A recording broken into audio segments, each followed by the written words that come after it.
Jonathan Edwards. Sinais falsos dos verdadeiros afetos religiosos. 5. Textos bíblicos. A experiência de versículos surgirem na mente não é evidência de afetos da graça. A verdade da palavra, por certo, contém e ensina o que é fundamental para os afetos, mas a simples lembrança súbita e inesperada não é evidência da existência deles. Reações emocionais diante das Escrituras, seja de medo, esperança, alegria, tristeza, seja outra qualquer, não são, por elas mesmas, evidências de uma experiência genuína. Há quem pense que as emoções têm valor para a salvação, especialmente quando envolvem esperança, alegria ou qualquer outro sentimento agradável, ou que traga prazer. Esses citam tais emoções para provar que tudo vai bem e que a experiência veio da palavra. Assim, declaram: tais e tais promessas surgiram em minha mente. Apareceram de repente, como se alguém tivesse falado comigo. Não tive participação no aparecimento desse texto na minha mente. O argumento a seguir é que engana pessoas ingênuas assim. A Escritura é a palavra de Deus, não contém erros, portanto, as experiências que provoca devem ser sempre certas. Mas precisamos lembrar que as emoções podem surgir a partir de versículos, não como fruto genuíno da palavra, mas apenas como emoção. Isso é abusar das Escrituras. Portanto, é falso deduzir que todos os sentimentos que ocorrem durante a leitura das Escrituras são corretos. Tudo que se pode dizer quanto a essas experiências com base na pureza e perfeição da palavra de Deus é que aquelas que estão de acordo com elas são certas. Há ampla evidência de que o diabo pode pegar textos das Escrituras e torcê-los para enganar as pessoas. Com certeza isso está dentro do poder de Satanás. Não é difícil colocar sons ou letras na mente de alguém. E se Satanás tem poder para fazer isso, tem poder também para colocar palavras que fazem parte da Bíblia.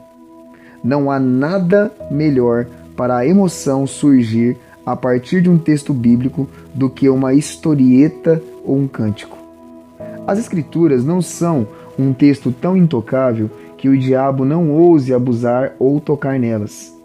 Ele ousou desafiar o próprio Cristo no deserto, levou-o daqui para lá, para o alto de uma montanha e para o pináculo do templo. Ele não tem medo de tocar na Escritura, nem de torcer seu significado para atingir seus propósitos. Podemos ver como ele citou um texto após o outro para Cristo na tentativa de enganá-lo. Da mesma forma, ele pode tentar enganar as pessoas hoje com textos bíblicos. Pode citar uma pilha de promessas escriturísticas a um pobre pecador enganado e aplicá-las de maneira incorreta, usando-as para remover dúvidas que surjam ou para confirmar alegria e confiança falsas. Da mesma forma, professores corruptos e falsos podem distorcer a Escritura. E o fazem, levando à destruição deles mesmos e também dos outros, segundo Pedro 3,16. Vemos como usam com liberdade a palavra, sem considerar nenhum trecho precioso ou sagrado demais, para temerem torcer o seu significado, para a ruína eterna de multidões. O coração humano é enganoso, como o diabo, e o ser humano usa as mesmas armas para enganar. Claro que qualquer pessoa pode experimentar afetos intensos como esperança e alegria ao ler textos bíblicos.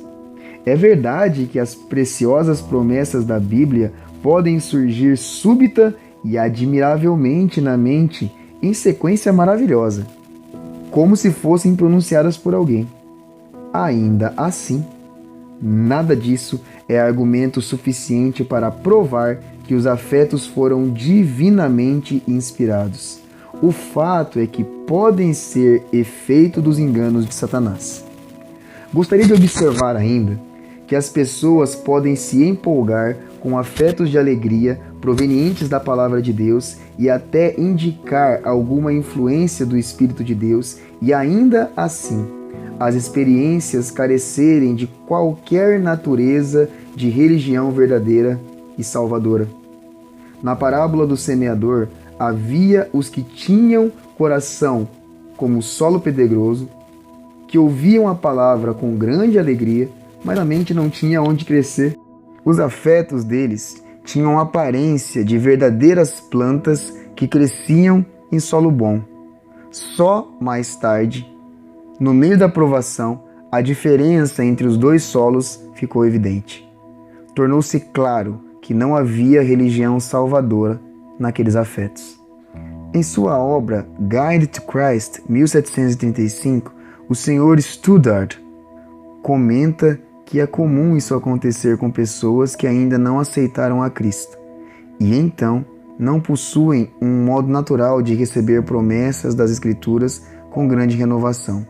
Tomam essas promessas como prova do amor de Deus e se enchem de esperança de que Deus as tenha aceitado. Assim, sentem confiança em sua verdadeira condição. 6. Exibição de amor não é evidência dos verdadeiros afetos religiosos. Muitos supõem que amor é uma boa evidência de que os afetos são influências salvadoras e santificadoras do Espírito Santo. Alegam que Satanás é incapaz de amar, já que o amor é contrário ao diabo, cuja natureza é inimizade e malícia. Todo amor é necessariamente cristão. Afinal, o amor é mais excelente do que conhecimento, profecia, milagres e até do que falar a língua dos homens e dos anjos. Claro que ele é a principal graça do Espírito de Deus, assim como a vida, essência e substância de toda verdadeira religião. É através dele que tomamos mais a forma do céu e nos colocamos em contraste com o diabo e o inferno. Mas esse argumento é pobre, pois presume que não existem imitações do amor. Sempre se deve enfatizar que o elemento mais excelente é exatamente o que vai ser mais imitado. Por isso, existe mais falsificação de prata e ouro do que de ferro e cobre. Existem muitos diamantes e rubis falsos, mas ninguém falsifica cascalho. Entretanto, quanto mais excelente for o elemento, mais difícil será imitar seu caráter essencial e suas virtudes intrínsecas. Mas quanto mais variadas forem as imitações, mais habilidade e sutileza serão necessárias para fazer a imitação perfeita, pelo menos na aparência externa. Isso acontece com as virtudes e graças cristãs. O diabo e o coração enganoso do ser humano tentam imitar o que tem mais valor. Assim, as graças mais imitadas são o amor e a humildade, pois são as virtudes que demonstram com mais clareza a beleza do verdadeiro cristão. As Escrituras deixam claro que a pessoa pode ter um tipo de amor religioso sem a graça salvadora. Cristo disse que muitos que se declaram seus seguidores possuem esse amor, mas que o amor não irá durar e não levará à salvação. Devido ao aumento da maldade, o amor de muitos esfriará, mas aquele que perseverar até o fim será salvo. Mateus 24, 12 e 13. Essas palavras deixam bem claro que aqueles cujo amor não durar até o fim não serão salvos. Algumas pessoas podem aparentar amar a Deus e a Cristo, mesmo com afetos naturais fortes e intensos, mas não terem a graça. Foi esse o caso de vários judeus não alcançados pela graça, que seguiram Jesus dia e noite, ficando até sem comer ou dormir. Disseram: Senhor, vou seguir-te aonde fores. Depois gritaram: Hosana ao filho de Davi. O apóstolo parece sugerir que em seus dias havia muitos que tinham amor falsificado por Cristo. A graça seja com todos os que amam a nosso Senhor Jesus Cristo, com amor incorruptível. Efésios 6, 24. A palavra incorruptível mostra que o apóstolo tinha consciência de que muitos nutriam por Cristo um amor que não era puro nem espiritual. Assim, o amor cristão pelo povo de Deus também pode ser imitado. As Escrituras mostram que pode haver afetos fortes desse tipo destituídos da graça salvadora, como acontecia com Gálatas com relação ao apóstolo Paulo. Eles disseram que estavam prontos a arrancar os olhos e os dar a ele. Porém, Paulo expressa medo de que os afetos deles não resultem em nada e que ele tivesse trabalhado em vão no meio deles. Gálatas 4, 11 e 15. 7. Muitos tipos de afetos religiosos não são evidência suficiente. A pseudo-religião tende ao absurdo e desequilíbrio quando comparada com a verdadeira, mas pode ainda assim conter grande variedade de afetos falsos semelhantes aos verdadeiros. Claro que existe todo tipo de falsificação dos afetos da graça, tanto com relação ao amor de Deus quanto ao amor entre os irmãos, como acabamos de comentar. Assim, encontramos exercício de tristeza santa diante do pecado no Faraó, em Saul, em Acabe e nos filhos de Israel no deserto. Êxodo 9, 27, 1 Samuel 24, 16 e 17, 26 e 21, 1 Reis 21, 27, Números 14, 39 e 40. Há referência ao temor a Deus entre os samaritanos. Eles adoravam o Senhor, mas também nomeavam qualquer pessoa para lhe servir como sacerdotes nos altares idólatras. Adoravam o Senhor, mas também prestavam culto aos seus próprios deuses. 2 Reis 17, 32 e 33. Lemos sobre inimigos de Deus. Tão grande é o teu poder que os teus inimigos rastejam diante de ti. Salmo 66, 3. Ou como diz o hebraico, se inclinam para ele. Em outras palavras, possuem reverência e submissão falsas. Lemos ainda a expressão de gratidão que os filhos de Israel cantaram em louvor a Deus no Mar Vermelho, Salmo 106, 12.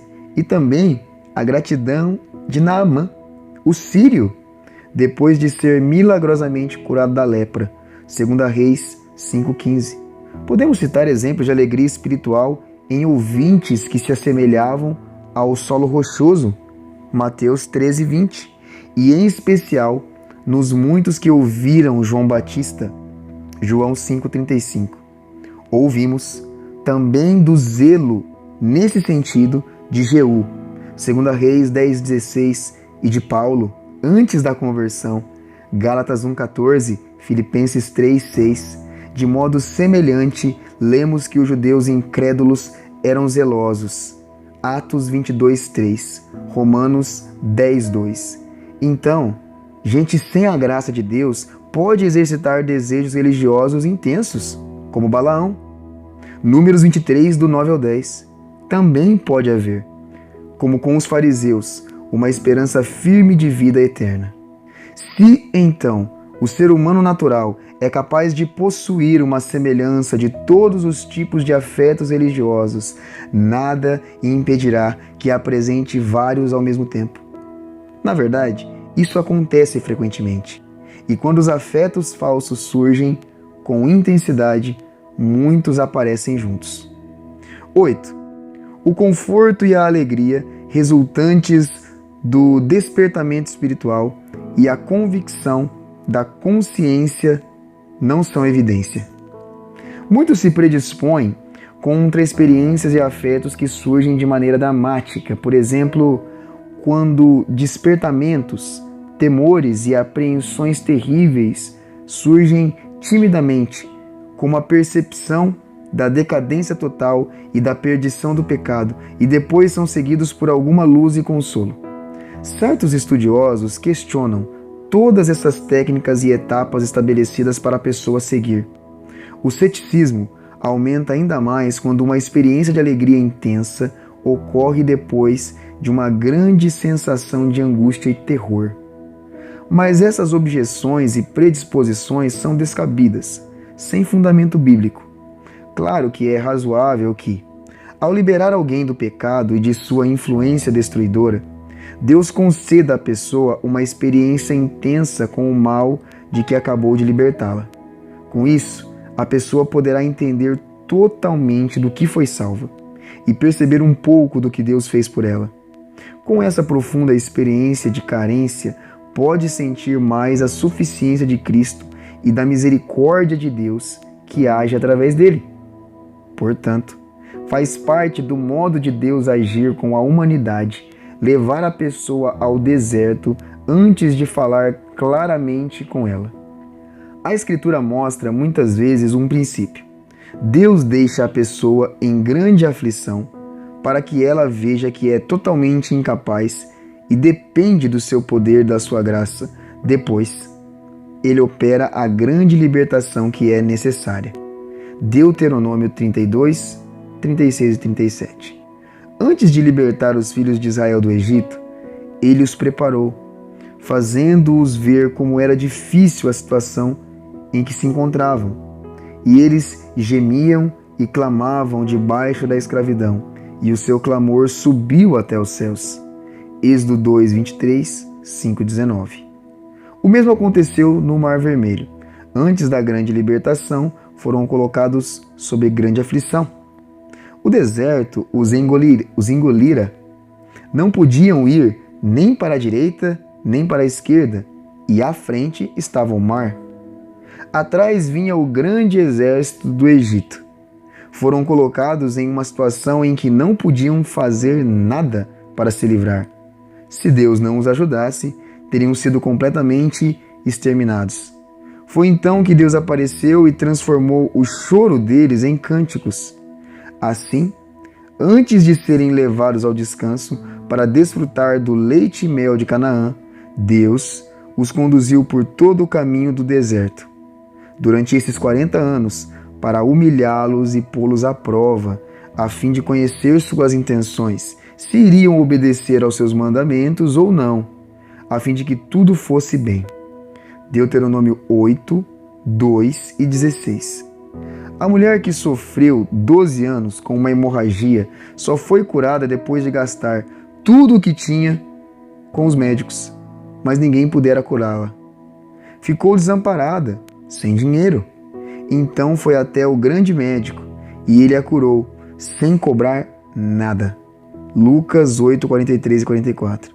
Antes de atender ao pedido da mulher de Canaã, Cristo, aparentemente em primeiro lugar, lhe disse não. Humilhou-a e fez com que ela visse que não valia mais do que um cachorro. Depois mostrou sua misericórdia e a recebeu como filha querida. Mateus 15, 22 e subsequentes. Semelhantemente, lemos de uma ocasião em que Jesus e os discípulos estavam em um barco, no meio de uma grande tempestade. Os discípulos, com medo de morrer, gritaram: Senhor, salva-nos, vamos morrer. Então ele repreendeu o vento e as ondas e houve uma grande calma. Mateus 8, 24 e 26. O apóstolo Paulo comenta sobre o que precedeu uma libertação memorável. Não queremos que vocês desconheçam as tribulações que sofremos na província da Ásia, as quais foram muito além da nossa capacidade de suportar, ao ponto de perdermos a esperança da própria vida. De fato, já tínhamos sobre nós a sentença de morte, para que não confiássemos em nós mesmos, mas em Deus, que ressuscita os mortos. 2 Coríntios 1, 8 e 9. Se passarmos agora a considerar as revelações que Deus fez sobre si mesmo aos santos da antiguidade, veremos que muitas vezes ele primeiro se revelou de maneira terrível e só depois por aquilo que gera encorajamento e consolo. Foi assim com Abraão. Primeiro, o horror de uma grande escuridão caiu sobre ele. Depois, Deus se revelou a ele em promessas agradáveis. Gênesis 15, 12 e 13. Também aconteceu com Moisés, no Monte Sinai. Primeiro, Deus apareceu em todo o terror de sua majestade imensa e depois, Moisés até comentou, Temi e tremi intensamente. Após isso, Deus fez toda a sua bondade passar por seu servo e proclamou o seu nome, o Senhor Deus, bondoso e misericordioso. Com Elias, houve primeiro um vento tempestuoso, depois terremoto, fogo devorador e, por fim, um cicio tranquilo e suave. 1 Reis 19. Daniel viu a silhueta de Cristo como um relâmpago que o aterrorizou e o fez desfalecer. Depois, palavras de renovação e consolo o fortaleceram. Daniel, você é muito amado. Daniel 10. Isso aconteceu também com o apóstolo João, Apocalipse 1. Muitas passagens bíblicas mostram que Deus primeiro leva o homem a encarar a sua própria perversidade para depois manifestar sua graça. O servo, que devia 10.000 talentos, primeiro foi confrontado com a dívida e ouviu o rei pronunciar a sentença de condenação. Depois, o rei deu a ordem para soltarem o servo e a esposa e os filhos, além de considerar a dívida quitada. Assim, ele é humilhado e levado a reconhecer que a dívida era justa. Só depois, o rei o perdoa completamente. O filho pródigo desperdiçou tudo que tinha e foi levado a se humilhar na pobreza, ver sua falta de merecimento antes de receber o perdão e participar da festa organizada pelo pai. Lucas 15. As feridas antigas, originais, precisam primeiro ser examinadas a fundo para depois receber a cura. A Escritura compara o pecado a uma ferida na alma e afirma que a tentativa de curá-la sem examinar antes é vã e enganosa. Jeremias 8:11. Deus costuma mostrar ao ser humano a condição terrível em que se encontra antes de lhe dar consolo, libertação e cura. O Evangelho precisa ser revelado como notícia ruim, antes de poder se tornar boas novas. Portanto, é razoável supor que as pessoas devem sofrer profunda aflição e muita apreensão quando percebem como seus pecados são grandes e inúmeros à luz da infinita majestade de Deus e entendem a enormidade da sua ira eterna. Isso fica ainda mais aparente nos exemplos claros na Escritura de pessoas levadas a essa grande aflição pela convicção antes de receber a consolação salvadora. Por isso, a multidão em Jerusalém sentiu aflito o coração e perguntou a Pedro e aos outros apóstolos: Homens e irmãos, o que faremos? O apóstolo Paulo tremeu e ficou atônito antes de receber o consolo. O carcereiro pediu uma lâmpada, entrou correndo e tremendo, caiu diante de Paulo e Silas, perguntando: Senhores, o que preciso fazer para ser salvo? A partir dessas evidências, parece muito razoável que cristãos declarados façam objeção à verdade e à natureza espiritual de afetos tranquilos e alegres, quando ocorrem depois de apreensões e aflições terríveis, como as mencionadas. Por outro lado, o fato dos consolos e alegrias acontecerem depois de grande terror e medo paralisante do inferno não basta para provar que são corretos. Thomas Shepard fala de homens sendo lançados tão baixo quanto o inferno pela tristeza e presos em cadeias, tremendo de apreensão e do terror que há de vir, e depois elevados ao céu em alegria, sem capacidade para viver. E mesmo assim, não removidos da luxúria. Tais são dignos de piedade e provavelmente serão sujeitos ao terror do grande dia. Alguns eruditos enfatizam com veemência a necessidade de aterrorizar as pessoas como evidência da grande obra da lei sendo operada no coração, tendo em vista preparar o terreno para o consolo efetivo. Mas eles esquecem que terror e convicção da consciência são elementos distintos.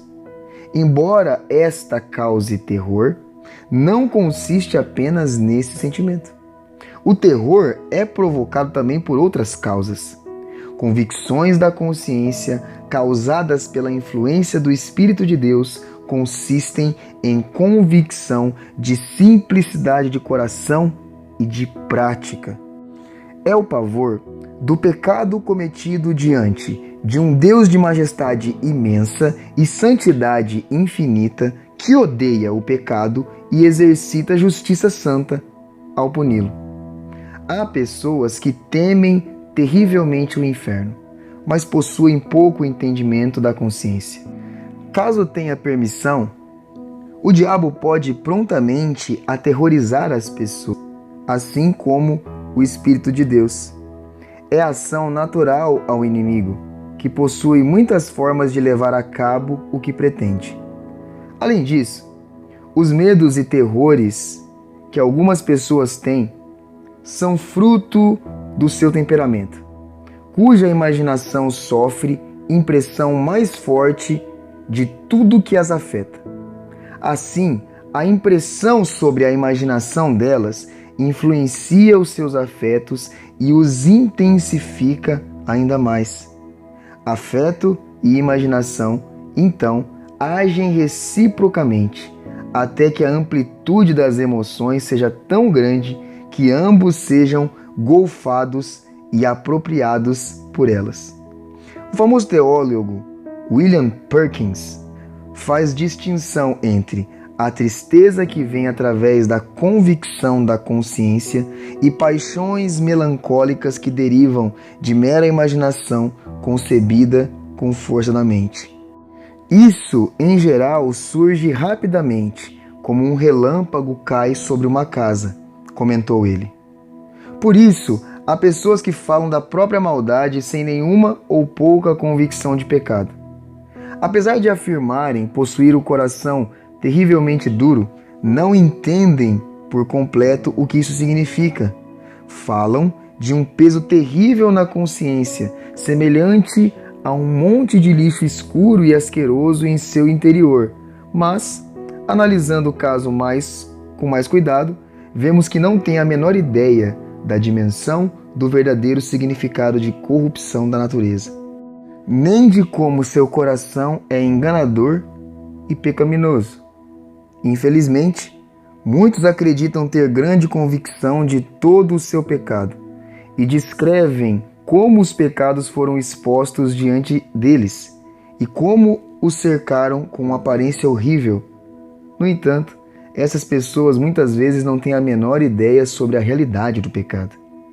Assim, o fato das pessoas serem afligidas com grande terror, que parece ter sido despertado e convencido pelo Espírito de Deus, não quer dizer necessariamente que esse terror levará ao verdadeiro consolo.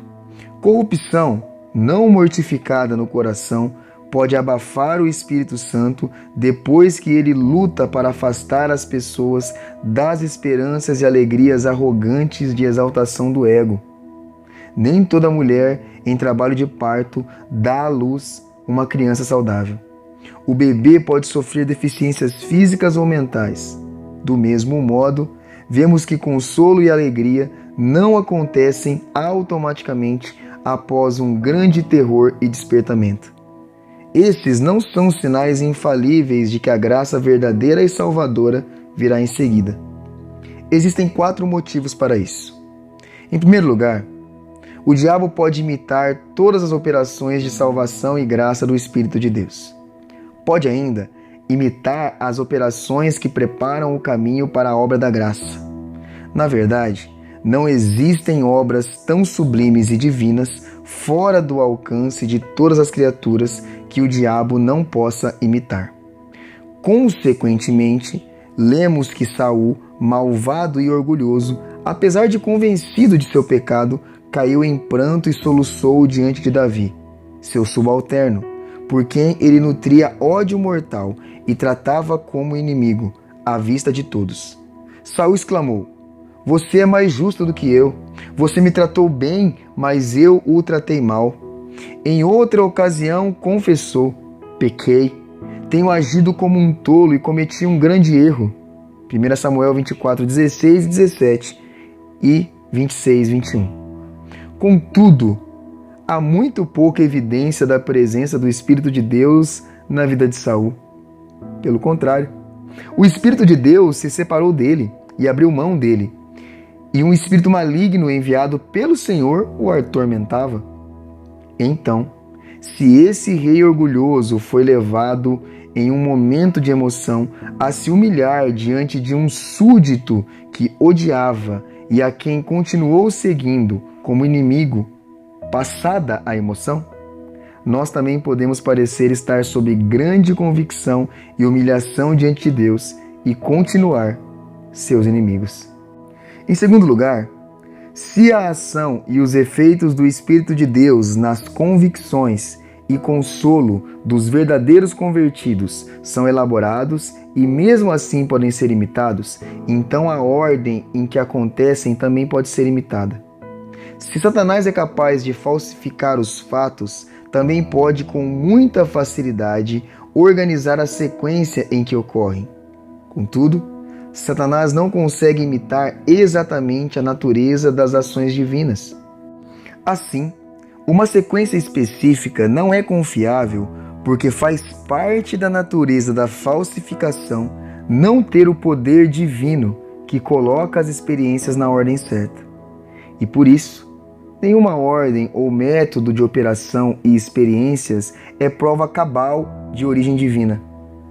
Em terceiro lugar, não existe regra clara para determinar até onde o Espírito de Deus pode operar nas convicções e emoções que não são verdadeiramente espirituais e de salvação.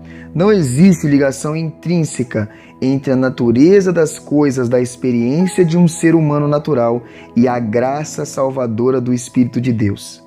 Só a revelação divina pode deixar isso claro. Deus não revelou nenhuma conexão clara entre a salvação e qualidades humanas, a não ser a graça e seus frutos. Diante disso, a convicção gerada pela lei e o consolo não são métodos seguros de avaliação. A Bíblia não cita nenhuma vez esses elementos como sinais seguros da graça, nem como características distintivas dos santos. Mas encontramos operações da graça e seus efeitos mencionados milhares de vezes. Isso então deveria bastar para os cristãos dispostos a ter a palavra de Deus, em vez de sua própria filosofia, experiências e conjecturas, como guia suficiente. Em quarto lugar, a experiência confirma em larga escala que pessoas que parecem ter a sequência correta de convicções e consolos não possuem necessariamente a graça de Deus.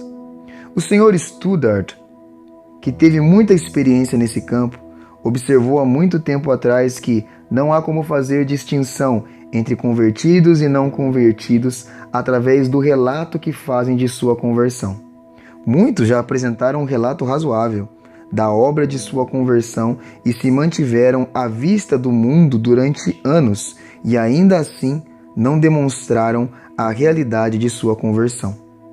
Assim, faço um apelo a todos os pastores desse país que têm a oportunidade de lidar com almas durante este movimento de reavivamento, para não acreditarem apenas nos testemunhos de conversão, mas para também procurarem a evidência clara do Espírito de Deus nessas conversões.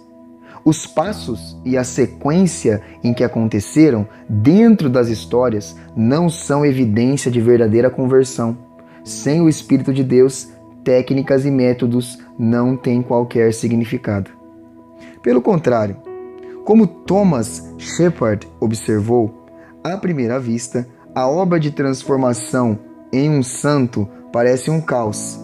Os santos não sabem o que fazer, porque a maneira do Espírito agir neles costuma ser extremamente misteriosa e inescrutável.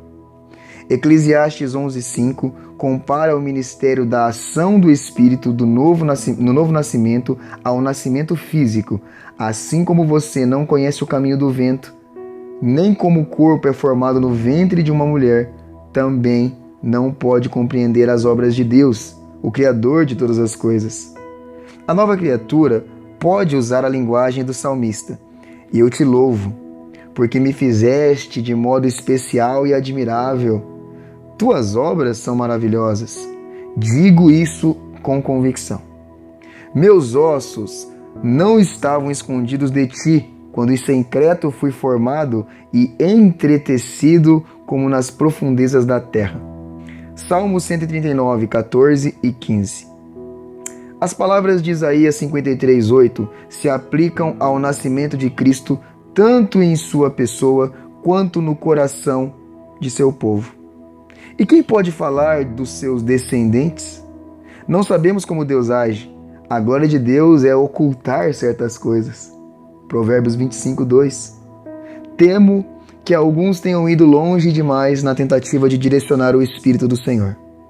A experiência mostra claramente que o Espírito de Deus é insondável e impenetrável na conversão dos melhores cristãos. Não se pode discernir sua forma de ação. Pode nos parecer que determinados procedimentos são necessários e que certas regras foram estabelecidas pela opinião geral, mas isso pode esconder a realidade. O que precisamos fazer, principalmente com inquisições sobre nosso próprio estado ou nas instruções que damos aos outros, é analisar o efeito que Deus trouxe à tona dentro da alma. Os passos que o Espírito de Deus escolhe para operar é responsabilidade inteiramente dele. As Escrituras nos instruem a testar a natureza dos frutos para saber se vêm realmente do Espírito. Mas ela não apresenta nenhuma descrição de como o Espírito os produz. Dessa forma, se a pessoa não souber quando se converteu ou quando se aproximou de Cristo pela primeira vez, o pastor não pode, por causa disso, chegar à conclusão peremptória de que ela não é salva. Muitos erram totalmente em sua noção sobre o que é evidência clara da conversão. Acabam por descrever uma sequência de etapas e métodos que é clara para eles. Contudo, a obra mais clara é o resultado da natureza divina e espiritual da obra que ocorreu.